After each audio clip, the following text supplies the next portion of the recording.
തിരഞ്ഞെടുപ്പ് ഫലം വന്നു. ആരോപണങ്ങളും ഉയരുന്നു.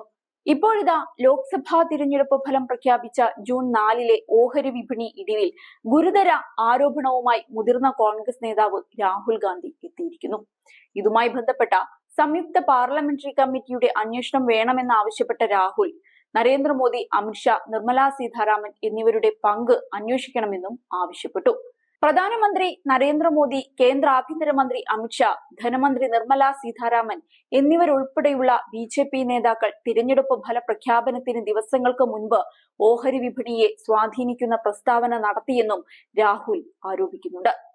ചരിത്രത്തിൽ ആദ്യമായാണ് തിരഞ്ഞെടുപ്പ് സമയത്ത് പ്രധാനമന്ത്രിയും ആഭ്യന്തരമന്ത്രി അമിത്ഷായും ഓഹരി വിപണിയെക്കുറിച്ച് പ്രസ്താവന നടത്തിയത്.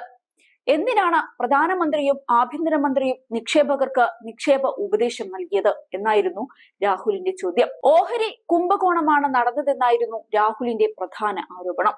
വ്യാജ എക്സിറ്റ് പോൾ ഫലങ്ങൾക്ക് ശേഷം ഓഹരി വിപണി കുതിച്ചുയർന്നു. എന്നാൽ ജൂൺ 4 തിരഞ്ഞെടുപ്പ് ഫലം വന്നതിന് പിന്നാലെ വിപണി ഇടിയുകയുണ്ടായി. ചെറുകിട നിക്ഷേപകർക്ക് 30 ലക്ഷം കോടി രൂപയുടെ നഷ്ടമുണ്ടായെന്നാണ് രാഹുൽ ചൂണ്ടിക്കാണിക്കുന്നത്. ഓഹരി വിപണി വലിയ വേഗത്തിലാണ് ഉയരുന്നതെന്ന് പ്രധാനമന്ത്രി മോദിയും പറഞ്ഞു. ജൂൺ 4 ഓഹരി വിപണി കുതിച്ചുയരുമെന്നും നിങ്ങൾ എല്ലാവരും നിക്ഷേപിക്കണമെന്നും കേന്ദ്ര ആഭ്യന്തരമന്ത്രി അമിത്ഷായും ധനമന്ത്രിയും പറഞ്ഞിരുന്നുവെന്നാണ് രാഹുൽ ഗാന്ധി പറയുന്നത്. എക്സിറ്റ് പോളുകൾ വ്യാജമാണെന്ന് BJP നേതാക്കൾക്ക് വ്യക്തമായി തന്നെ അറിയാമായിരുന്നു. അതുകൊണ്ട് തന്നെ ഈ ഓഹരി കുംഭകോണത്തിൽ സംയുക്ത പാർലമെന്ററി സമിതി അന്വേഷണം നടത്തണമെന്നായിരുന്നു രാഹുലിന്റെ പ്രധാന ആവശ്യം. പുതിയ സർക്കാർ അധികാരം ഏറ്റെടുക്കും മുൻപ് തന്നെ രാഹുൽ ശക്തമായ ആക്രമണമാണ് മോദിക്കും കൂട്ടർക്കുമെതിരെ നടത്തുന്നത്. ജൂൺ 4 വോട്ടെണ്ണൽ ദിനത്തിൽ വൻ തകർച്ചയാണ് ഓഹരി വിപണി നേരിട്ടത്. BJP അനുകൂല ഫലങ്ങൾ പ്രവചിച്ച എക്സിറ്റ് പോളുകളുടെ ഫലത്തിൽ കുതിച്ചുയർന്ന വിപണി വോട്ടെണ്ണിയതോടെ ഇന്ത്യ മുന്നണിയുടെ മുന്നേറ്റത്തിൽ വിറങ്ങലിച്ചുപോയി. ഒരു ഘട്ടത്തിൽ സെൻസെക്സ് 6000 പോയിന്റ് വരെ ഇടിഞ്ഞിരുന്നു. നിക്ഷേപകർക്ക് 30 ലക്ഷത്തിലധികം കോടി രൂപയുടെ നഷ്ടമാണ് ഇതുണ്ടാക്കിയത്. ഇതിനിടയിൽ പ്രധാനമന്ത്രി നരേന്ദ്രമോദിയുടെ സത്യപ്രതിജ്ഞാ ദിനം ചർച്ചയാവുകയാണ്. ജൂൺ 9 സത്യപ്രതിജ്ഞാ ചടങ്ങ് നടക്കുന്നത്.